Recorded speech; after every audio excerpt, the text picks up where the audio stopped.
Salut, c'est Trado. Voilà mon commentaire pour la valeur Air France.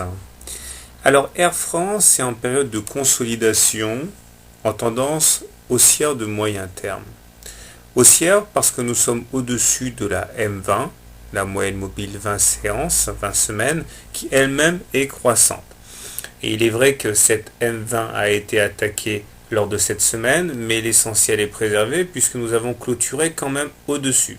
Donc nous sommes à l'extrême limite d'une tendance haussière de moyen terme. Graphiquement, on voit que pour confirmer cette tendance, nous sommes à l'intérieur d'un vaste canal orange qui encadre les cours et qui pourrait accueillir l'évolution prochaine de Air France vers les 10-14 à la baisse et au-delà des 14 si on choisit de partir vers le haut. De la même manière, nous sommes par contre à plus court terme, a priori coincés dans une grande fourchette d'Andrews grise, dont la borne supérieure s'est révélée intraitable en clôture avec Air France.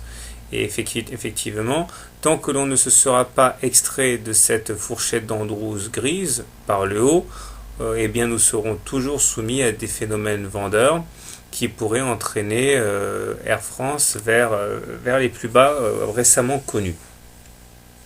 D'ailleurs, un signe ne trompe pas, c'est que nous n'avons pas réussi à nous départir du retracement 50% de Fibonacci. Effectivement, lors de la précédente baisse qui a entraîné Air France aux alentours de 6, nous avons atteint un plus bas et puis nous sommes repartis à la hausse, retraçant jusqu'à 12 €, mais à aucun moment nous n'avons réussi à clôturer au-dessus des 12,31, des 12,32, c'est-à-dire au-dessus des 50% de Fibonacci. Et c'est après 5 semaines d'échec que la valeur est repartie à la baisse. Un petit coup d'œil aux indicateurs nous montre que cela est très mitigé, c'est le moins qu'on puisse dire, puisque le MACD décroît même si l'essentiel est sauf car il est au-dessus de son signal. Le stochastique, lui, ne fait plus illusion puisque lui est décroissant et a croisé son signal. Enfin, le momentum est à deux doigts de basculer en zone négative. Donc, comment trader la valeur ?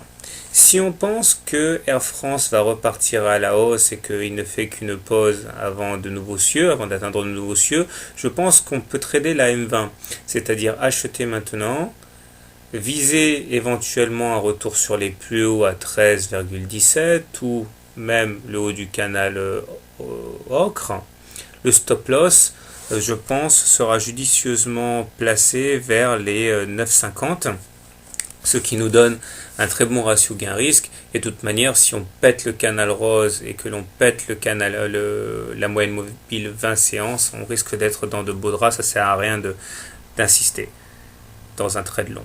Par contre, si on pense que bye bye la hausse et qu'il faut privilégier les trades short, je pense que le mieux à faire est de trader la fourchette d'Andrews grise-noire, c'est-à-dire en short avec un stop loss en cas de clôture au-dessus de la fourchette d'Andrews noire. L'objectif, quant à lui, eh bien, serait dans un premier temps d'atteindre le bas du canal rose et puis le support à 8,22, pourquoi pas. Voilà, personnellement, je crois que je me laisserai tenter par un long en cas de retour sur le bas du canal rose, avec un stop loss très serré pour ne pas risquer beaucoup en cas d'erreur. Très bien, bonne semaine et bon trade.